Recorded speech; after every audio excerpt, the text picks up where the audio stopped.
Será que a gente se preocupa realmente com a respiração do nosso paciente durante a anestesia?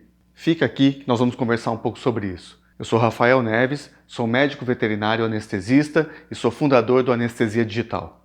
Nós realmente nos preocupamos com o processo de respiração dos nossos pacientes durante um ato anestésico?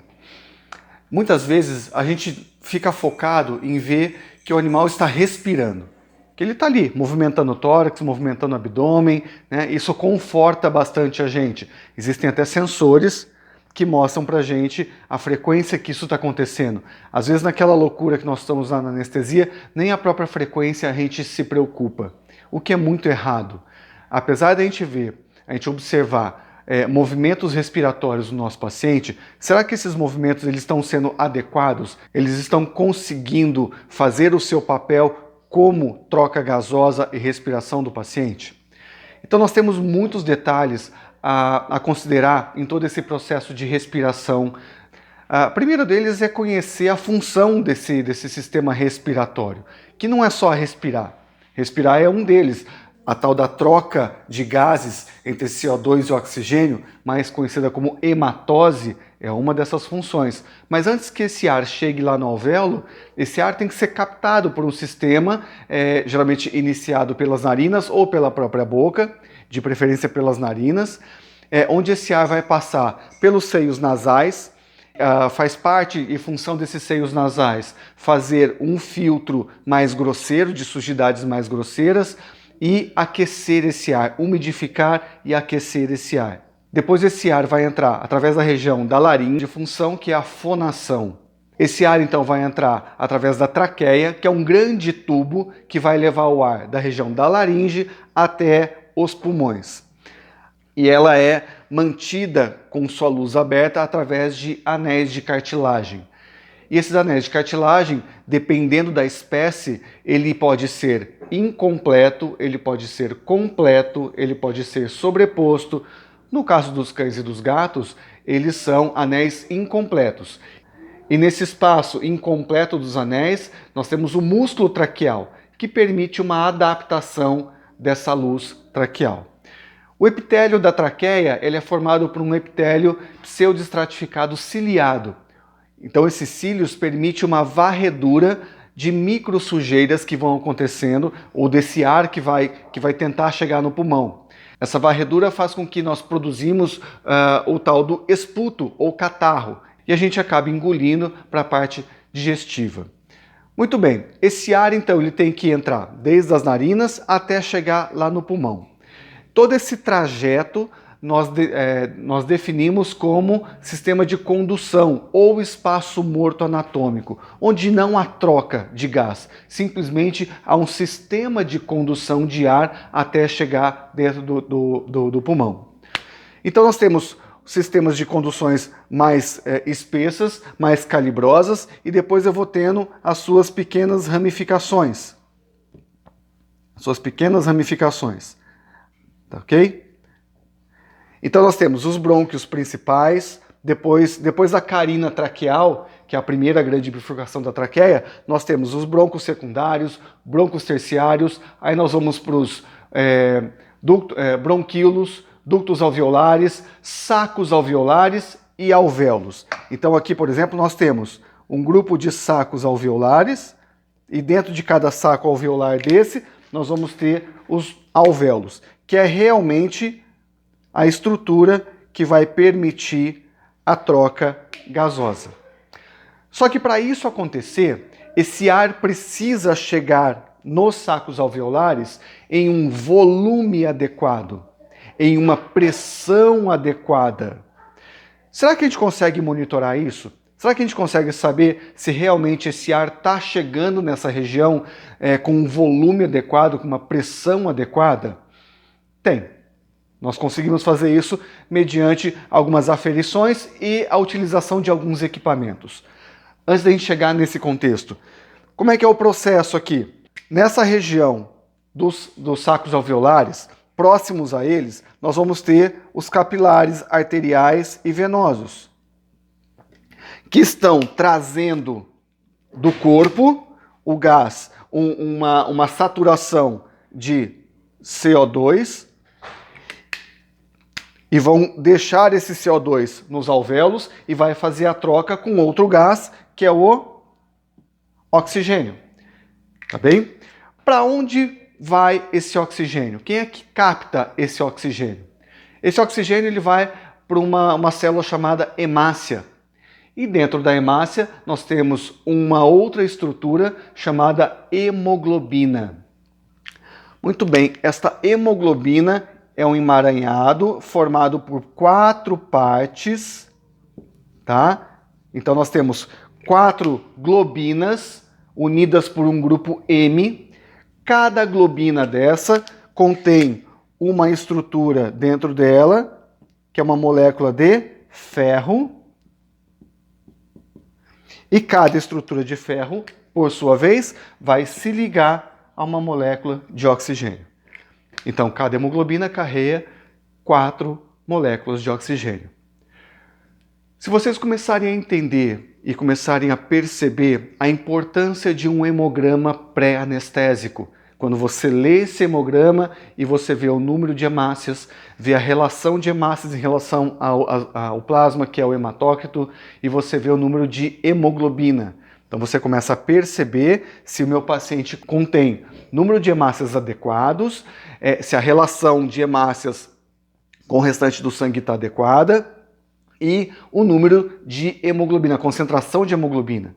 Porque aí eu vou saber se ele é capaz de carregar este oxigênio para os tecidos. E aí uma outra pergunta que eu faço para você. Por que nós respiramos? Qual é o objetivo de nós captarmos esse ar, passar pelo sistema pulmonar e levar esse oxigênio para uma hemácia ou especificamente para uma hemoglobina? Para que nós fazemos isso? Parece uma pergunta tão simples, mas às vezes a gente se enrola na percepção da importância desse evento. Esse oxigênio carreado pela hemoglobina, ele vai agora, através do sistema cardiovascular, ser distribuído para o organismo, para todos os tecidos. E aonde ele vai parar? Ele vai parar em qualquer célula que precise desse oxigênio.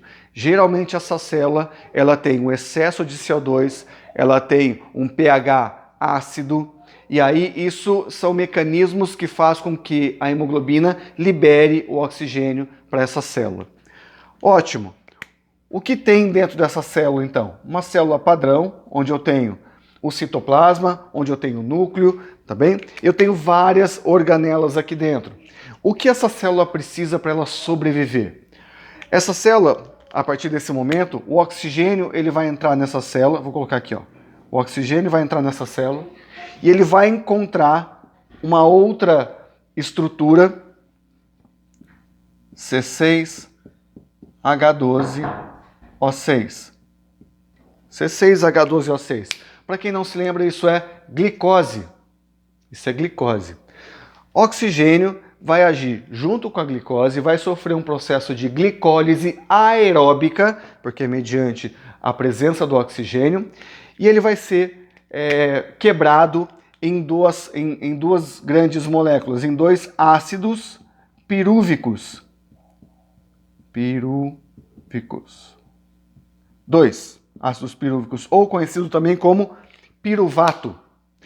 Esse piruvato, ele vai procurar uma organela dentro da célula, uma organela parecida, vou tentar desenhar, mas parecida com isso aqui, assim, ó. Conhecida como mitocôndria. Então esse ácido pirúvico agora vai encontrar esta mitocôndria e vão ocorrer eventos bioquímicos dentro dessa mitocôndria, mediante então a presença de oxigênio, de glicose e de tiamina, de forma cíclica, o famoso ciclo de Krebs. Para que serve o ciclo de Krebs então? Para poder gerar energia na forma de adenosina trifosfato, o famoso ATP. Entre mais e menos, entre consumo e produção, nós temos um saldo de produção energética de aproximadamente 30 ATPs. Então, para cada molécula de glicose quebrada, Mediante a presença de oxigênio, nós temos a produção de 30 ATPs. Resumindo, nós respiramos para produzir energia celular. Essa é a grande importância da gente promover um processo de ventilação e um processo de respiração adequada para o meu paciente. Este é o principal, nossa principal preocupação. Mesmo depois disso, será que o meu paciente ele está ventilando e respirando adequadamente? Se eu tiver como controlar o volume de ar a ser injetado no meu paciente, a pressão desse ar que está chegando no alvéolo, a frequência que isso acontece e até a mistura de gases que isso acontece, não seria muito mais preciso? Eu, como anestesista, utilizando bons equipamentos e uma excelente monitoração, eu consigo avaliar todo esse processo. Inclusive, eu consigo avaliar, então, se o meu paciente está fazendo hematose, eu consigo avaliar se o meu paciente está saturando a minha hemoglobina, e eu consigo avaliar se esse oxigênio está sendo consumido pela célula. Mas a gente tem que nos preocupar com esse processo de ventilação e respiração. E para que isso ocorra de forma adequada, vocês precisam entender de que o ar, como é que o ar entra no pulmão? Eu expando, eu inspiro e o ar entra no pulmão. Não é tão simples assim, porque para que eu inspire, eu preciso de um mecanismo de disparo. Nós temos no nosso sistema nervoso central uma região chamada região bulbar, fica no tronco cerebral, um pouco abaixo do cerebelo, próximo da região da ponte. Então ali é onde eu tenho o grande centro de controle respiratório. Esse centro ele percebe a saturação de CO2 no sangue, ele percebe a produção de radicais de hidrogênio no sangue, o que pode gerar aí uma acidose, e ele dispara, então, autonomicamente esse processo de respiração ou ventilação. Para que o ar entre na caixa torácica, esse processo faz com que os músculos intercostais, juntamente com o diafragma, expanda a caixa torácica, aumente a caixa torácica, e nós sabemos que fisiologicamente, dentro da caixa torácica, a pressão ela é negativa. Quando eu expando a caixa torácica, eu vou aumentar esta pressão negativa. Isso faz com que a caixa torácica se torne como se fosse um aspirador de pó. Então, na hora que eu expando a caixa torácica, o ar é sugado para dentro da caixa torácica, expandindo o parênquima pulmonar. Então, imaginem que inicialmente é a caixa torácica que expande, o ar entra na cavidade torácica, expandindo o parênquima pulmonar secundariamente. Isso é favorecido através da presença de duas serosas, chamadas pleuras, tá? A pleura parietal e a pleura visceral, entre as pleuras o líquido pleural, a presença do líquido surfactante, que permite a expansão desses alvéolos. Então, ele consegue, com o aumento da cavidade, com o aumento da caixa torácica, aumentar a pressão negativa, fazendo com que um volume X de ar entre dentro do pulmão sobre uma pressão adequada, em uma frequência adequada. Só que tem um outro fator que eu queria deixar de alerta para vocês também. Vocês se recordam qual é a composição do ar que nós inspiramos todos os dias, o tempo inteiro? Do que é composto esse ar que nós inspiramos? Acho que a primeira coisa que vem na cabeça é o oxigênio. Ok? Só oxigênio? Não. Deste ar, apenas 21% é de oxigênio. 21%. Depois nós temos o nitrogênio, onde eu tenho 78% de nitrogênio nesse ar inspirado.